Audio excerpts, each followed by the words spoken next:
Oh, I forgot. I was going to play my music. I started doing this.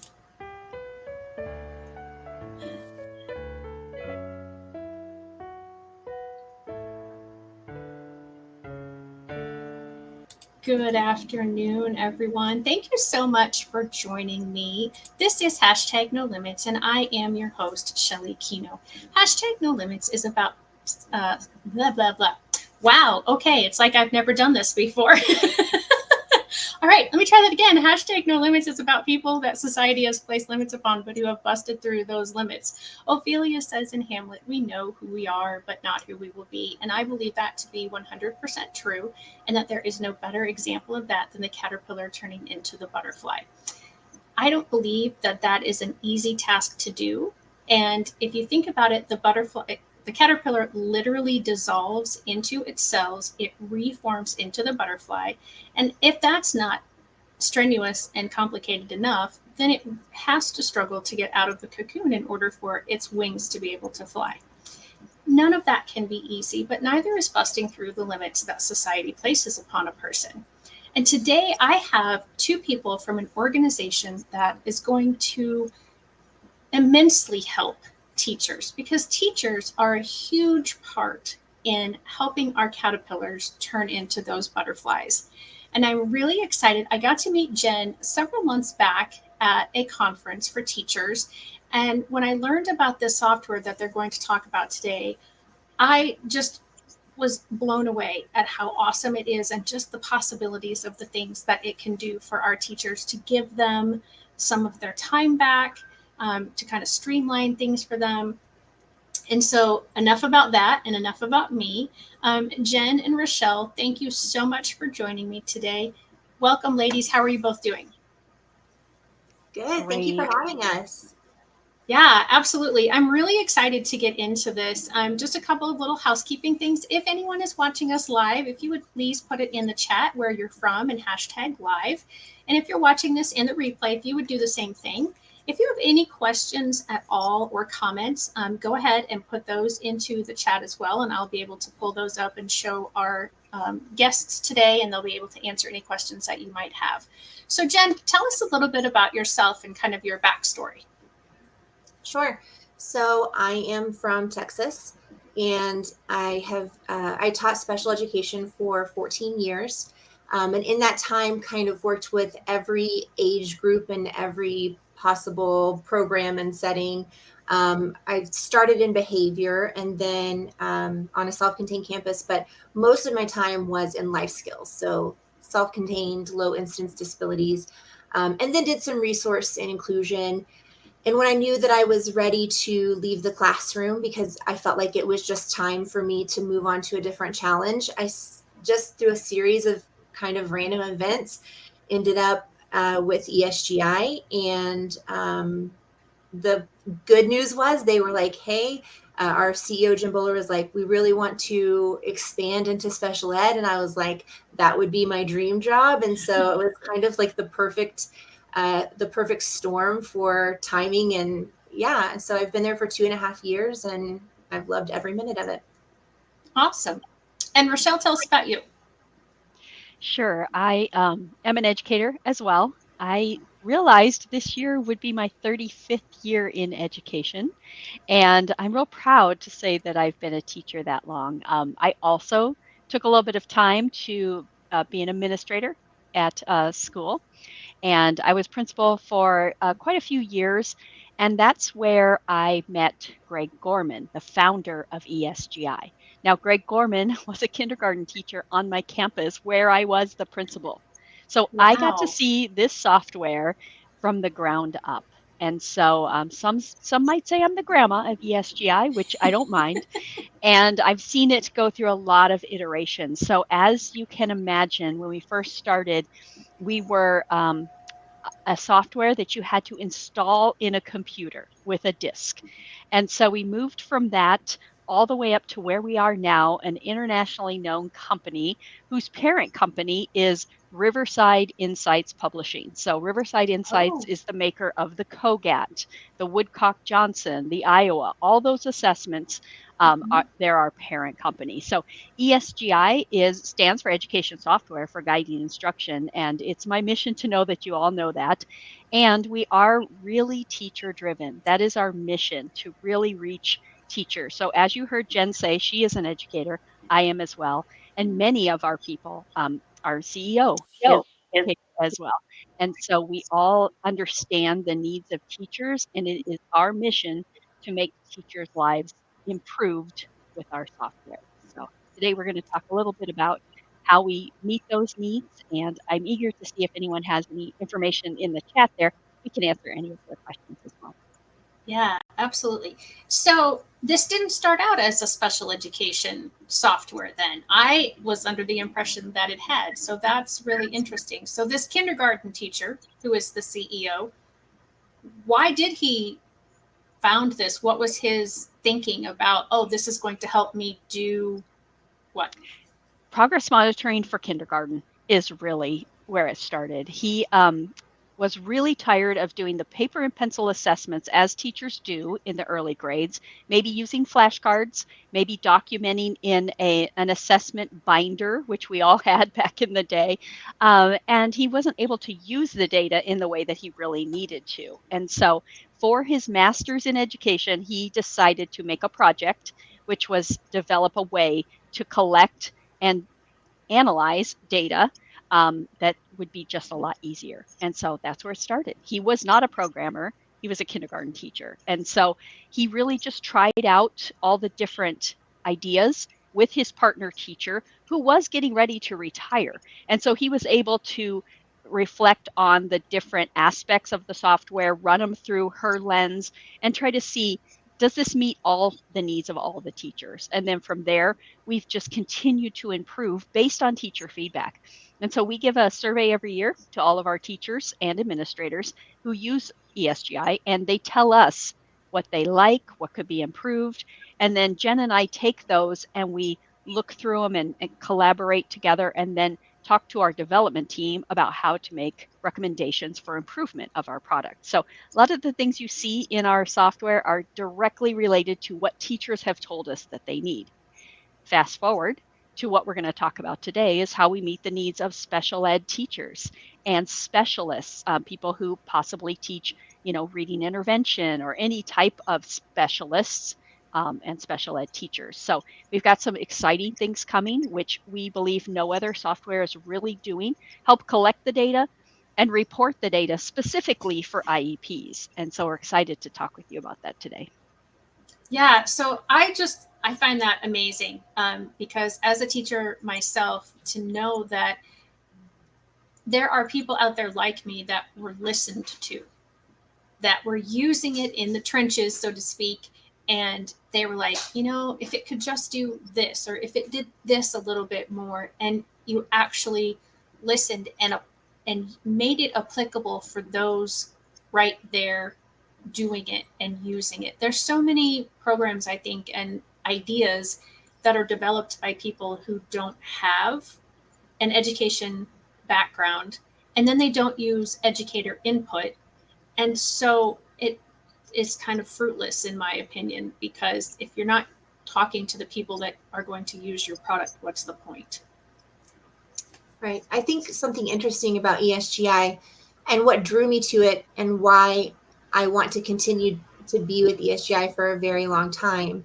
And something so unique about ESGI is they kind of operate with the curb cut effect, right? So when curbs were first designed, they were just these big humps that you had to step over. And at some point in time, somebody said, hey, what if we had a cutout so people who were wheelchair users had better access to the curb? But what happened was everyone had better access to the curb. If they were pushing a stroller, or if they were carrying luggage, or if they were on roller skates or on a bicycle. So ESGI's had that mentality from the beginning. How can we loop everyone in? When we make certain improvements and certain things more accessible and add certain features, sure, it benefits this community of special educators and interventionists, but in turn, it also helps everyone. And I think that's always been the mentality of ESGI. And so one thing I love about working there and getting to do all these projects specific to SPED and specific to intervention is their mindset has always been, how do we loop more people in? How are we more inclusive? How are we leveling the playing field? Yeah, that's amazing. And I was touring a school this morning in St. Louis, Missouri, and they were talking about a very similar concept of, oftentimes what's good for a small population, or what we think is going to be good for a small population, ends up being very helpful to the whole population. It might look different in how it's helpful, but so often when we make a change for a smaller population, we find out that, especially in education, that it's beneficial to all. So really, I love that. I love that your company does that. And I love that they instill that in the employees, because you're not the founder, Jen, and you get that feeling, and you see that happening. And so to me, that's really good. One of the things that you said, Rochelle, about the founder when he started this is that he had all of this data, but he couldn't do with it what he wanted to do with it. Can you elaborate a little bit about that? I think I know what you're referring to, but I would prefer that you say it. Sure, absolutely. How do you differentiate instruction if you don't know where students are? So with the ability to gather the data, look at the data per student, look at the specific skills that they need to remediate, then you have a direction that you can go with that particular student. It's not one score for the whole class and you just design your lessons around that. This one is so you can specifically look at each child and see what they need. You can group them together then. If you have that data, you find out these students have this particular skill that they need to work on, put them all together. You can do that in ESGI easily as a group, and then you can progress monitor towards those skills. In addition, we have parent letters and flashcards. So it's fantastic to be able to collect the data and then report to parents in a very easy way so parents can see in their home language which skills the student needs to work on. So I think it's about guiding your instruction, which is part of our name, right? Getting the data so that you can help in real time those students individually. There were two huge things that you said in there. You said in their home language, and that it is in real time. So often, and you mentioned this when you talked about your parent company, Riverside, that they do all of these standardized tests. But when you do the standardized tests, at least in my experience, it was you do them in the spring and you don't get the results until the fall. And then by that point, the children are in a different grade level. They are maybe not even performing at that level anymore because they've either regressed or progressed. And so the data is pointless, in my opinion. And I've never really seen, except broad spectrum wise, like, the majority of our population is doing poorly in math or is doing poorly in reading. And so we change that overall curriculum. But to address a specific need right away is huge. And I think, like, goodness, I can only imagine how that would have helped me as a special educator be able to even more specially design instruction. But certainly as a gen educator, to see, okay, this child just needs, a little bit of scaffolding in this one area. And also the whole, you know what? Maybe I do need to go back and teach that lesson or teach that concept again, because everybody is missing that skill. That's exactly just right. Beautiful and mind-blowing at the same time. You said something that I say all the time. If I had ESGI when I was teaching SPED, it would have changed my life. It would have been my magic wand. And I was thinking as you were talking, what do you do when you need to assess a skill that isn't standardized? Because how many standardized learners do you know, even in the gen ed classroom? So with Right. ESGI, because you can put in any skill that you need to collect data on that you want to monitor, and you can monitor it as many times as you want. It's ongoing. So we have this huge variety of tests available in there, but you can also modify any test or put in your own test. But we even have functional skills tests now where it's tying your shoe or wiping down a table or cleaning an iPad, because those are the types of daily living skills that all kids have to acquire at some point, but those aren't standardized skills. Those are skills that, you know, you address as you see the need. So yeah, I feel like that's kind of the beauty of ESGI is it's not just that you can monitor as many things as you want and as many times as you want, but it's also putting in the things that are relevant to your specific students. And that was already there, right? Before they started thinking in terms of special education and intervention. So that was kind of that whole, you know, curb cut effect situation. But yeah, if you're trying to monitor and assess skills that aren't standardized, that aren't part of a curriculum, where do you go to do that? And so this was the answer to that question. Oh my gosh. Yeah, that's incredible. Because honestly, when you write an individualized education program, it is supposed to be individualized to that student. Now, we do have schools across the country who unfortunately will take a state standard and put it into the IEP, whether it's truly appropriate or not, because they have this misconception that the IEP has to be the state standard where the actual law says it needs to align to the standard. So you don't need to take it directly from the Common Core or your state standards, whichever you use. And yeah, so much of that is not in some of these software programs that people have to write IEPs. And so then you have to, you know, come up with, how am I going to write this goal? How's it going to look? How's it going to be taught? And yeah, then there's because it's not a standard, it's not in some of the monitoring software. So that's absolutely brilliant to allow the teacher to be able to do that. I'm just thinking, wow, what a game changer this would have been. Yeah, I know. And I know now can be for all the teachers that are, whether they're gen ed or special ed, because this is for everybody across the spectrum. So go ahead. Yeah. And we do have specialist accounts now. And one of the things that's coming that I'm literally so excited about, like it gives me goosebumps to even talk about it. We have in August, we are releasing the ability for any test in our entire system to be set against an IEP goal in the system, and then it will print your IEP reports, which will have the progress over time. It shows a line, you know, over time, and it'll have all of the same functionality like in your IEP software, where you can, you know, write in your benchmarks and write your goal in and do the narrative and do a status update. This goal is in progress. This goal is mastered. This goal is generalized. Make recommendations for what needs to come next, put notes in. So in ESGI, you can already go in as you're testing it. It collects all of your data for you. It automates the entire thing. Imagine a world in which you don't have to print data sheets for every single goal, for every single student.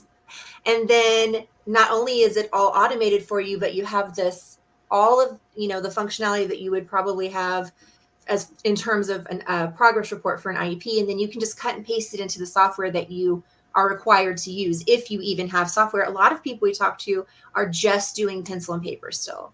So this completely cuts out the element of those big, thick data binders that nobody ever even looks at. When did you ever have anyone come into your classroom and look at your data? Never, right? It went on home in a progress report and maybe was talked about in an IEP meeting or an ARD meeting, as we call them here in Texas. But then it just sat there, and you can do so much more with it, and it's relevant because it's happening in real time.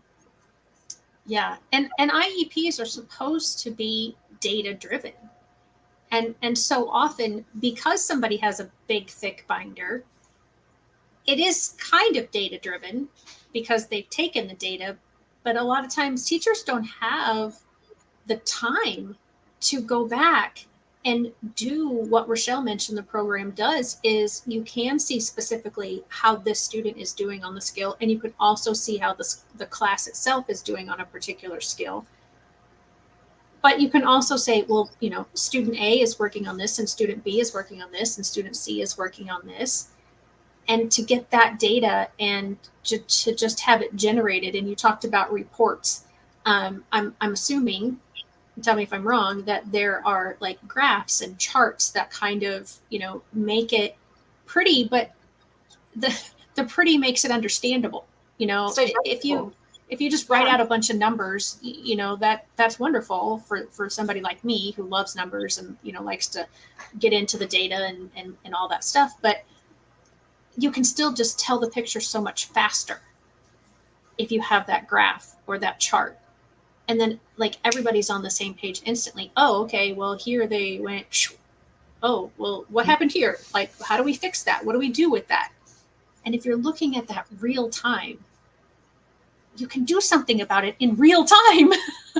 Yeah, and we talk about the way that we know that kids process information differently.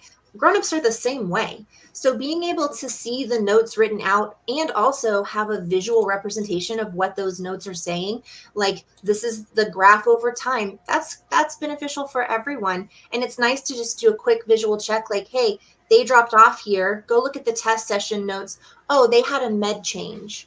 They were really sleepy that day. That's not a true regression, right? So being able to have all of that right at your fingertips, and Rochelle can tell you more about this, but admin accounts are free in ESGI. So if you are a teacher or specialist and your admin on your campus can get a free account, they can log in and see what you're doing at any time. I don't know that I ever had an admin that knew the login to our IEP software, that went in and checked that.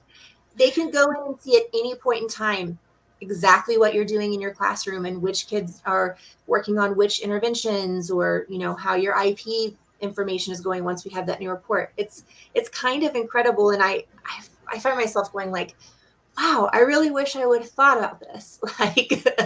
Like when I was teaching, I wish that I had invented this thing. So you're right with admin. Here's just a little example of how it's used at the admin level. So when I was a school site principal, what happens. Parents just show up unexpectedly in the office and they really need to talk about their child's performance, right?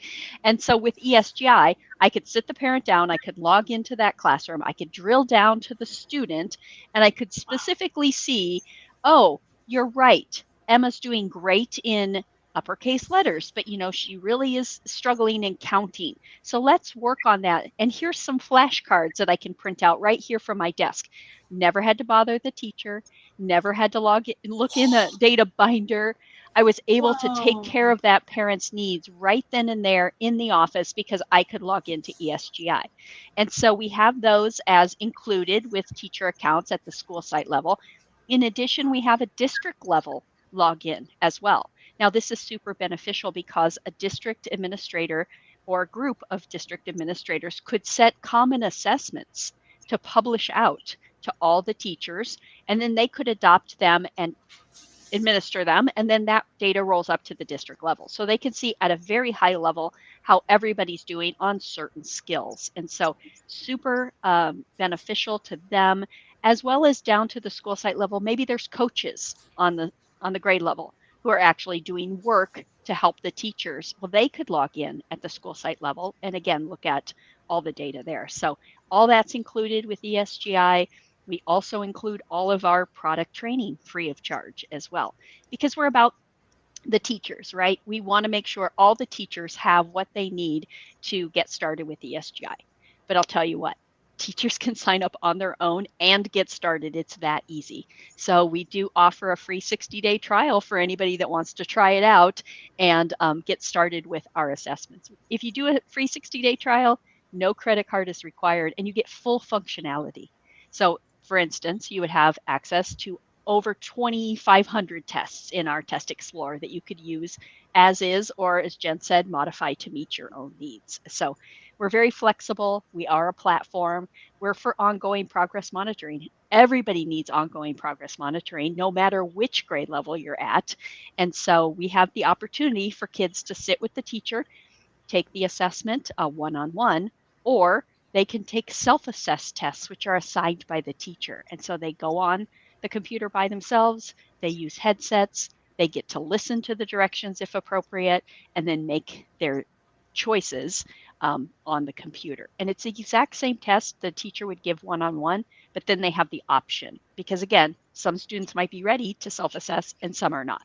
So you can assess the same skill with the same test 2 ways. And Wow. so the really interesting thing here too is when you're talking about differentiation. So you can go into our system, find an assessment that works for, let's say, the middle group of your class. But then if you have kids that need enrichment on that skill, you can modify that test to make it a more enriching version of that skill assessment.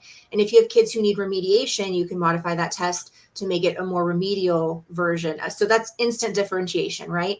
And then when you're talking about, even whether you're, gen ed or writing IEP goals, having a kid move from a teacher-led assessment to doing it independently, that's always the goal, is to be more independent. So that's, he's done this really well with me, and he's ready to generalize and do this on his own. So that's another way that it's that differentiation for all students is just kind of built into the system, which again benefits everyone. Wow. I don't know what else to say. This is just so incredible. And I love the fact that, Rochelle, you used it in this way, and that administrators can use it to kind of protect the teacher's time, because you are up by the front doors, usually the administrators are, and to just say, yeah, come in, sit down, I'll go over this with you, we can look at this, I can help, I can provide you the services, because I know that's a lot of teacher burnout, is answering all those questions all the time. And because we want to help, we don't set good boundaries for ourselves and stick to those boundaries of, only reach me between, this time and this time. Parents send emails in the middle of the night.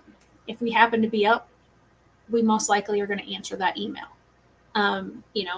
If we are the kind of teacher that hands out a personal phone number and they call after the hours that we say we're available, we're still going to answer the phone in a lot of cases, because we want to help.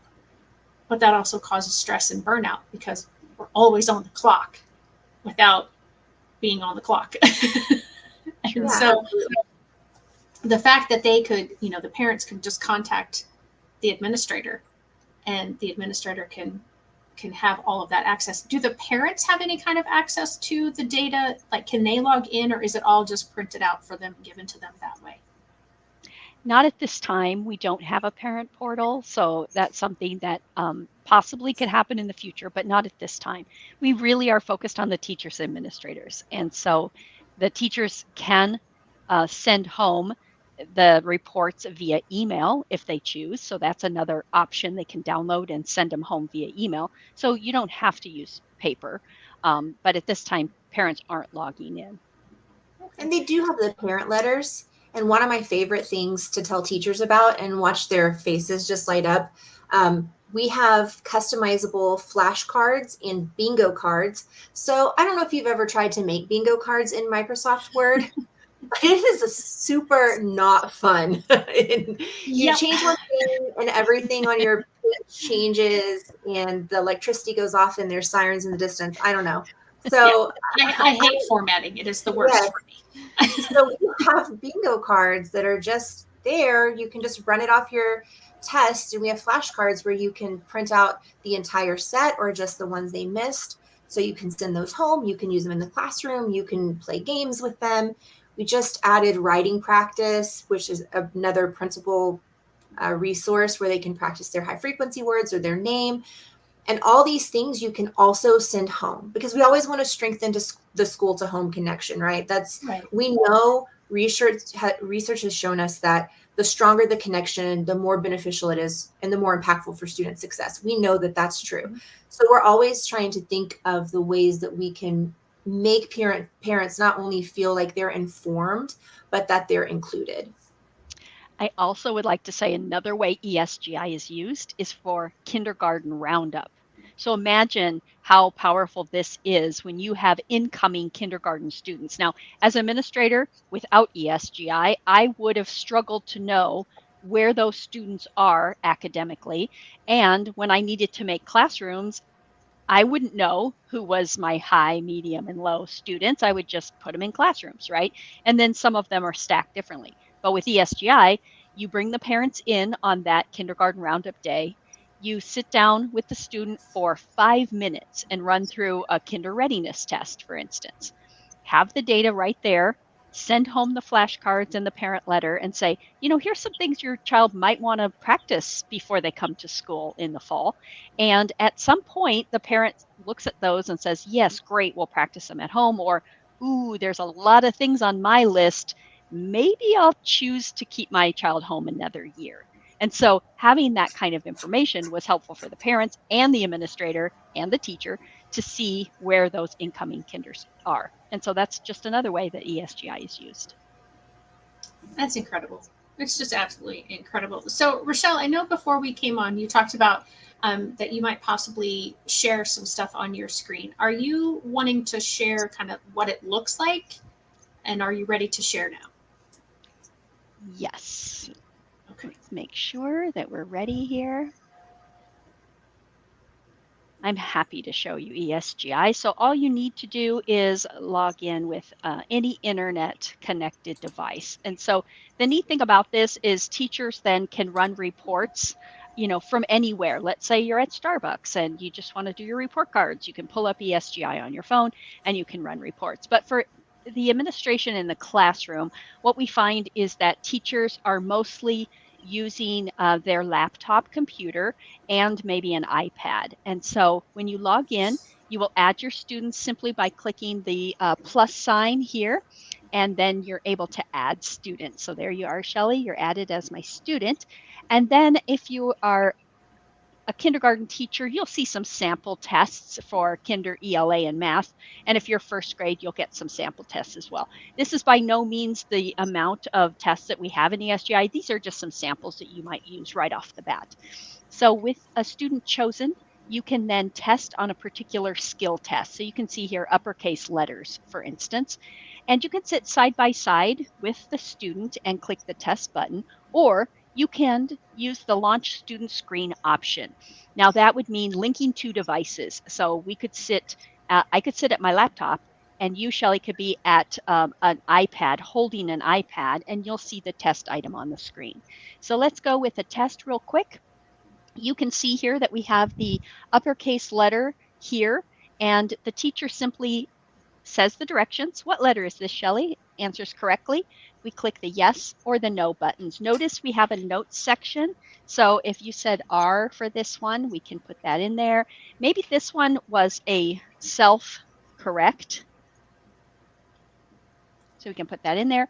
You can skip any questions that you would like, and you can actually close the test at any time. So we do that here. Rochelle, I want to interrupt just really quickly. I apologize, but the notes section is a great place to track prompting and cueing as well for those IEP goals. Fantastic. And it looks like a small area. However, you can type a lot of notes in here as well. And so it's expandable. Okay. It's expandable for sure. And one thing to note here, we have this showing a black background with a kind of a yellow item on the test screen, but we also got feedback that for some visually impaired students, perhaps a white background with a black letter would be useful. And so we have that as well. So know that you can change the background there. Then it shows you immediately the pie chart with the percent correct and incorrect. And then from here, this is where we go to those parent letters. So you can click on a parent letter. And again, this is in the home language of the parent here. And notice it's already personalized and shows the test name, the test session date, as well as the correct and incorrect from each one of those. So immediately Holy the cow, parent that is knows. amazing. I know which ones they can practice immediately. And as I mentioned, you can download these as well. So if you download this as a PDF, you can just attach it to your email system and send it home or put it in the backpack. And then. So I have a question before you move on. Yep. Okay, so that was today's date. And so if we went in next Thursday, for example, and we did that uppercase letter test again, does it show the same type of data? So that way, okay, well, this was done on a Tuesday, this one was done on a Thursday. And it'll say, okay, whatever, had 18 correct and which those were.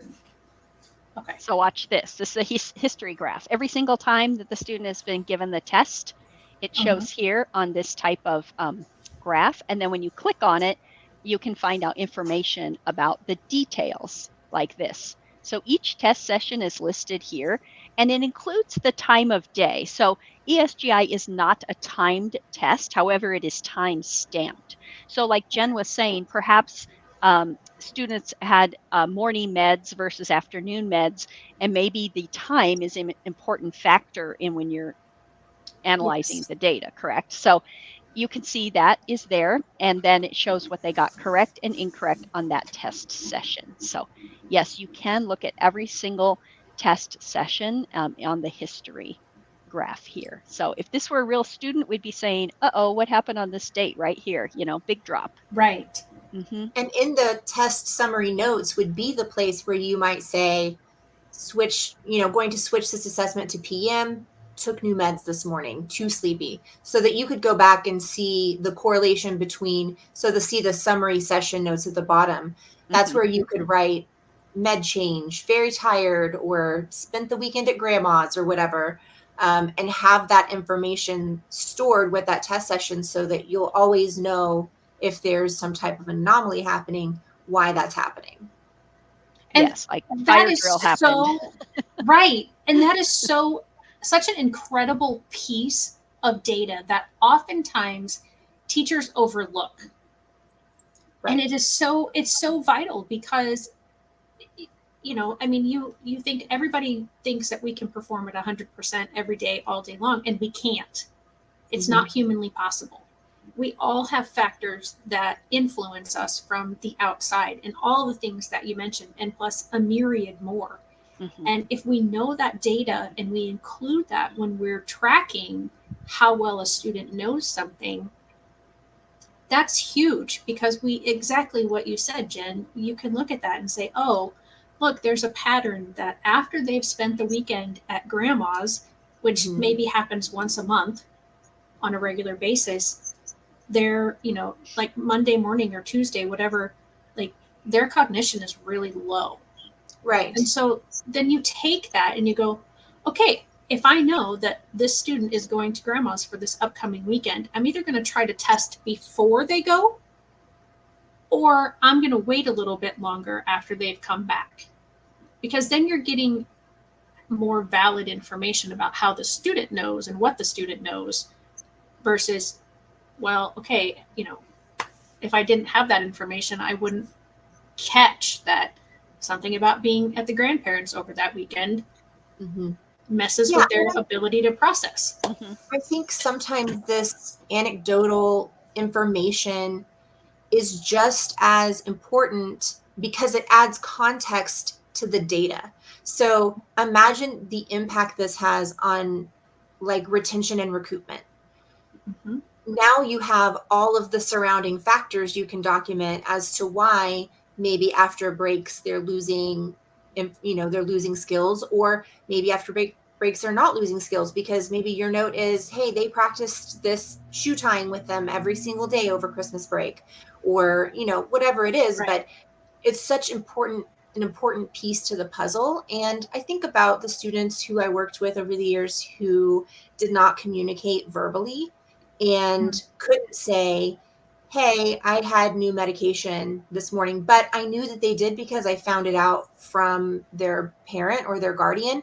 And so I could just put that in as a note for whoever is working with this student going forward.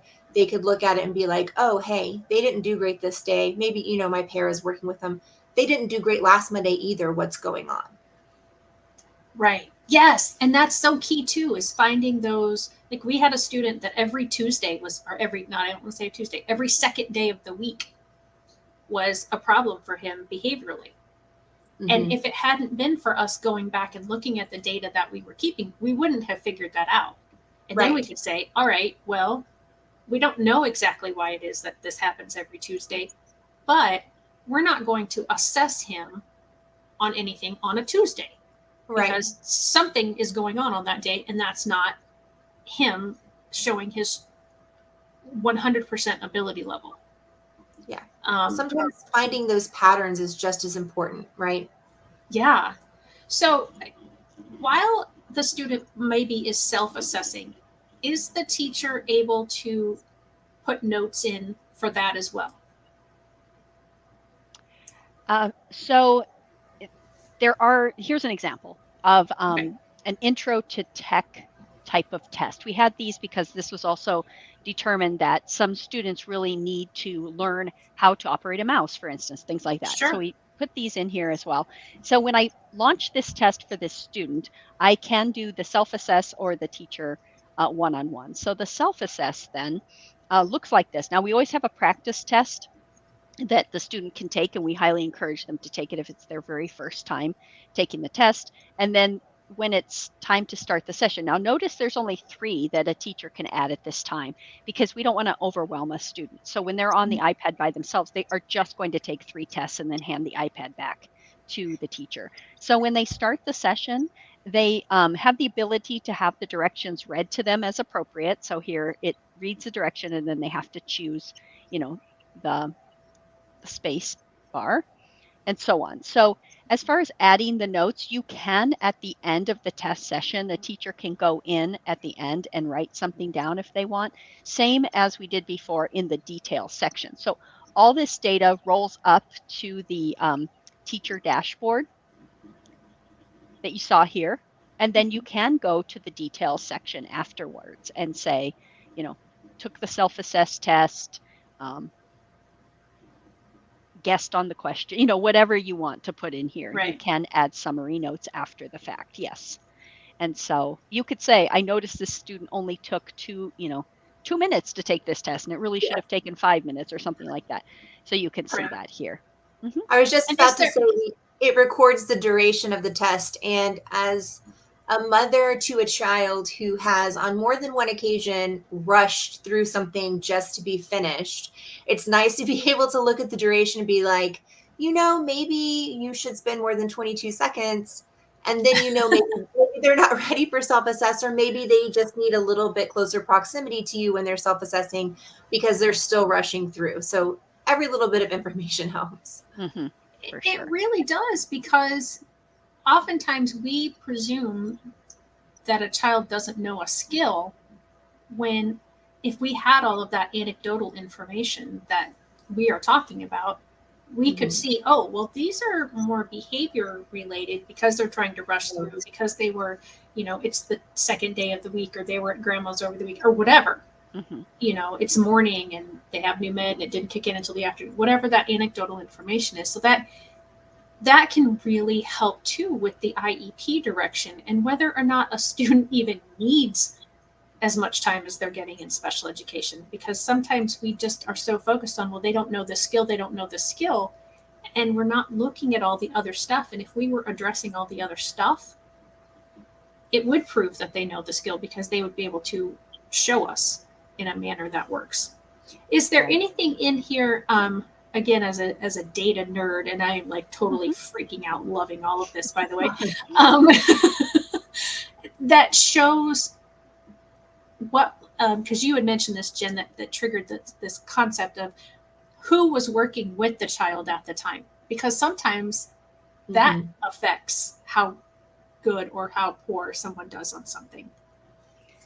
Well, that's where you would put that in the details, right? Yes. Is that what you were thinking? Okay. Mm-hmm. Yeah.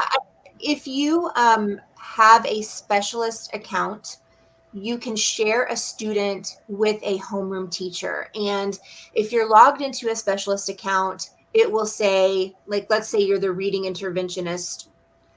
or your, whatever. So you're logged in, you test them. It will say that it was tested by the specialist, and same vice versa if it's by the teacher. But when you are, like, if you have a para that logs in, it wouldn't differentiate, because that would still be the teacher's account.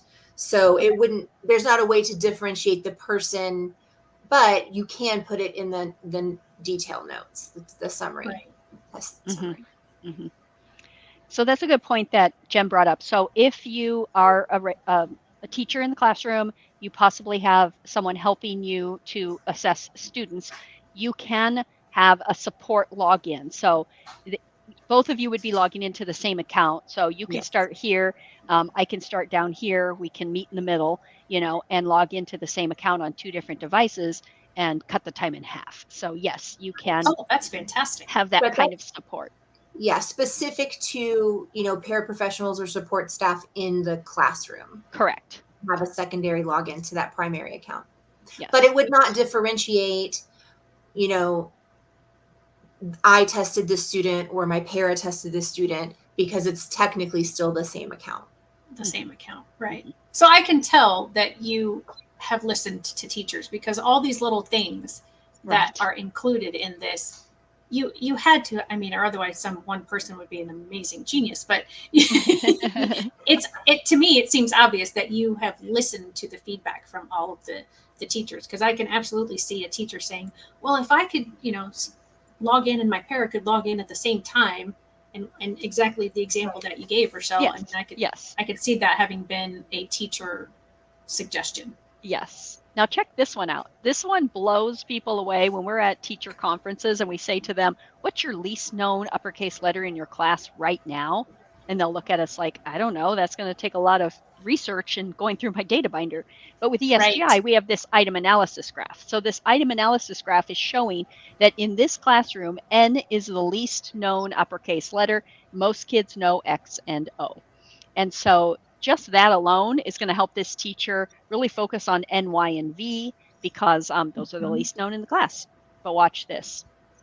Clicking on a bar for letter N now shows me who knows it and who doesn't know it. So you better believe that I'm going to put these kids close on the carpet when I'm teaching letter N, that type of thing, right?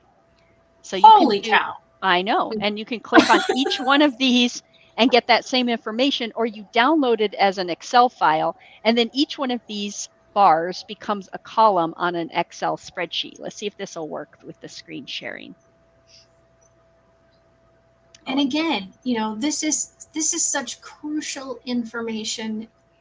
I'm thinking of this from an IEP standpoint, but I can certainly, we lost the screen share. Yeah, I'll reshare. But I can certainly see, in a gen ed classroom, because if you see that, half of your class isn't getting the concept of the letter N, well, you don't have to focus on the entire alphabet. You just focus on the letter N. And, oh, mercy sakes, this is right. I kind of want to go back into teaching full time just so I can play with this program. Are you looking at the Excel spreadsheet right now? Oh, I'm sorry. Yeah, I just got so excited I forgot. Okay. So with N here, I can immediately see who was not tested, who got it incorrect, and then, who got it correct. Plus, it'll tell me that N is 73% mastered in my class. If I go down the column here, then I can look across at, a student, for instance, here, and see how they're performing. And in addition, I can click on this details, and then here's my groups. So for letter N, here's the students that got it incorrect. For T, here's who got it incorrect, and so on. So and you can see it's right. pretty similar all the way across, with the same couple of names at least, and just a quick glance. And that's, oh my gosh. Now, okay, I'm looking at this and I am thinking about that teacher that is not tech savvy at all. And I'm sitting here thinking, I could hear a very good friend of mine when I taught, who was an amazing teacher, but if you brought new technology to her, it freaked her out. And so what is the kind of support and training that is offered to the teachers with this program? Sure. First of all, it's very easy with just a few steps to get set up with ESGI. So you simply log in with a username and password that you develop. And then what you can do is go to our virtual training academy, which I'm sharing right now. And it is just some quick videos that you can use to get started. So it's self-service. We have a 2-minute, 4-minute, 30-minute video. And we believe that if you take this 30 minutes, that you will be successful with ESGI. And then in addition, we give you these opportunities to just learn a little bit about each particular feature that you might need, just with very short 1 or 2-minute videos. So you can see we have 2 paths here that you can take. Working hours, we think teachers will be able to just do this very quickly. But if you have a little bit more time and you're after work and you want a little happy hour, you can learn about ESGI and wine at the same time. So there you go. Oh, You're welcome. very nice. and then you can learn more, of course, down here, and you can always contact us here at the bottom. So that is the Virtual Training Academy that you can access when you are simply on a free trial if you'd like to and find out more about ESGI. So because ESGI was made by that kindergarten teacher in a kindergarten classroom where he got input from many veteran and newbie teachers, he was able to design it in a way that was accessible to all, tech savvy or not. That's And we have some incredible. of the best support pages of any software. I've worked with a lot of different educational software in my time in the classroom. I feel like we got new stuff every year. I've never seen support pages this thorough. Our customer support team is amazing, and they write the most thorough support pages with, lots of videos. And so if you are stuck on something, I'm always like, check the support pages because they're just incredible. They've done such a great job. That's so awesome. So this is the main website for anybody to go to, the ESGI software.com. And so they can go there, and then that will get them who to contact, how to contact, and get them going on this. And I really hope that many teachers are watching this or will watch it in the replay. I was kind of glad that we had arranged it to do it in the summer because I thought, oh, that'll be good. A lot of teachers will be able to watch it live. For whatever reason, that isn't happening today, but hopefully that means they'll just catch it in the replay. So we have just about 5 minutes left. And so I want to make sure that we've covered, first of all, what you both wanted to cover about the software today.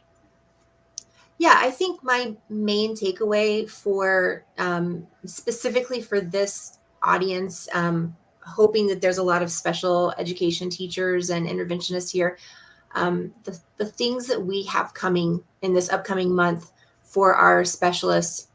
I'm so excited about this IEP report. So excited about this IEP stock tab that will be in their accounts that has 12 pre-made tests ready to go that are basic IEP goals.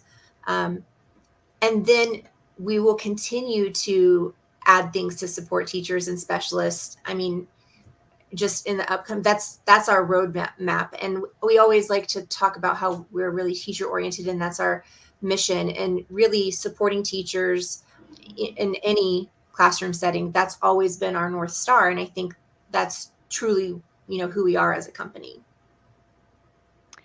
I agree as well. And we always say, try it out first, add your own students, put in the assessments that make sense to you, because we are a platform. You design it to meet your needs, and you can do that for 60 days for free. So when you go to that website that's listed there, click on free trial, because you're able then to get full access to ESGI. Because we are a teacher company, we want teachers to try it out.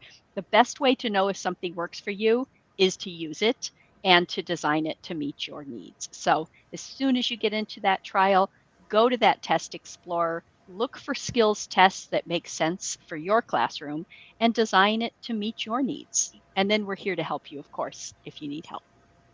And now is the perfect time to kind of get in there, because it's here where I am. I'm in the Midwest, And schools are going to be starting in the next probably 3 to 4 weeks. I'm sure Yes. teachers are like, don't say that out loud. I know. It's coming. Yeah, teachers are already, we live across the street from a school, and teachers have already been in their classrooms doing things for the last couple of weeks. And my husband's a teacher, and he's been in his room a couple of times as well.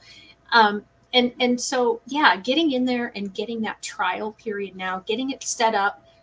Usually by now, you have your class list. And that's, I did want to know that. Is it a license, or like, does everybody get like 20 students or 100 students, or is that dependent upon the licensing? Yeah, so it's a year subscription per teacher. So we're priced per teacher. Even if districts decide to purchase for the whole district, it's still a per teacher price. And 35 students can be added to the roster. So hopefully they don't have more than 35. Now, if they do, they might need a specialist account, which we talked about before, which will allow you to have more students on your class list. And you have the functionality of sharing that data back with the homeroom teacher. So that costs a little bit more money, but basically it's a single teacher license. You don't have to wait for the district to purchase it for you. You can purchase it on your own. And then what happens, organic growth is how ESGI has been built. One teacher finds out about it, they tell another teacher, because we all listen to our colleagues, right? And if somebody finds something that's great, says, hey, you should try this out, they try it out, then the two of them come together and go to their administration and say, hey, you know what? We have this tool, doesn't cost a lot of money. It's a yearly subscription. Will you buy it for us?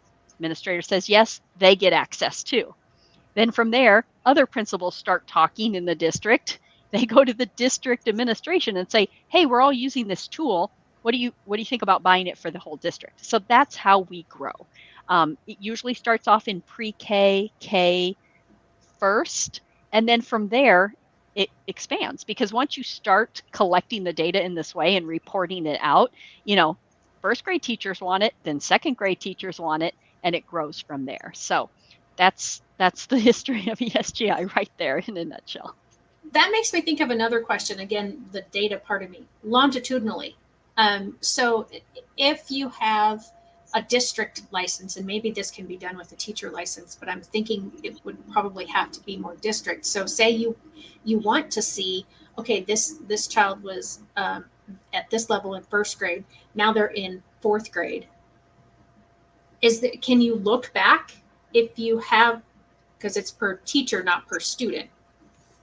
Yeah, the district can currently, but we're really working hard. In fact, Jen and I just came off of a meeting where we're actually talking about better reporting for that particular case. Everybody wants that. We want to track students across many years.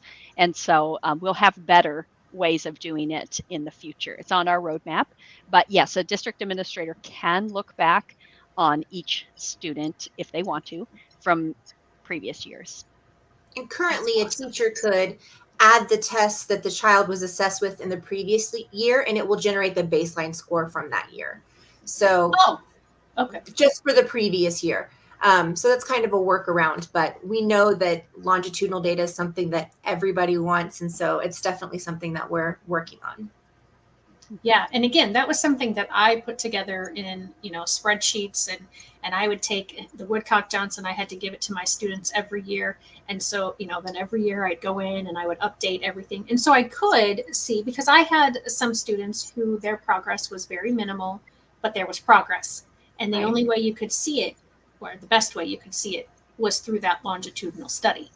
And so yeah, if I could have had a program, because I did have students, I worked in small districts most of my career, and so I did have students multiple years at a time. So for me that wouldn't have been an issue, but I'm not the norm. Most teachers don't have their students as long as I do, especially in a city that has more than 2,000 people. The town I live in doesn't even have 2,000 people, so we had the same students for a couple of years as the special ed teacher. So that's just phenomenal. I mean, I could just sit and gush and learn more about this constantly for the rest of today, but I'm not going to. I so appreciate the two of you being with me today. And if you are a teacher, it doesn't matter what grade level, it doesn't matter what subject, it doesn't matter if you're gen ed or special ed, it doesn't matter if you're a therapist, Because I'm thinking when we were talking about those specialist licenses, those are the kinds of people who have 50, 60, 70 Mhm. people on their caseloads, Mhm. and they have to progress monitor for them as well. Yes. So absolutely, no matter what role you play in education, this is software for you. And that's, I mean, I saw it on your website, saving 400 hours a year because of not having to do all of the stuff. That would almost eliminate burnout just by itself, because we do spend so much of our time collecting all the data, and then sometimes we look at it and sometimes we don't. Other people don't look at it, sometimes they do. And to just give that back to the teachers and give them their lives back, I mean, 400 hours a year, that's an incredible amount out of a 2,000 hours work year. That's like eighth of the time. Had to do some quick math there. An eighth of the time. So yeah, that's amazing. And I can't thank you enough. I don't know if the founder is still, somebody that you can talk to, but thank him, because this is absolutely incredible. Again, thank you both for being here. I'm so glad that I went to the conference and I got to meet you, Jen, in person, and Rochelle, it's been nice to get to know you today. Thanks everybody. Thanks Fran for joining us. And if you're watching, make sure to leave your comments, questions, and I will be sure to get them to Jen and Rochelle, or they may pop on and answer them themselves. And if you're interested in this software at all, be sure to visit esgisoftware.com. Have a great week, everybody. Thank you. Thank you.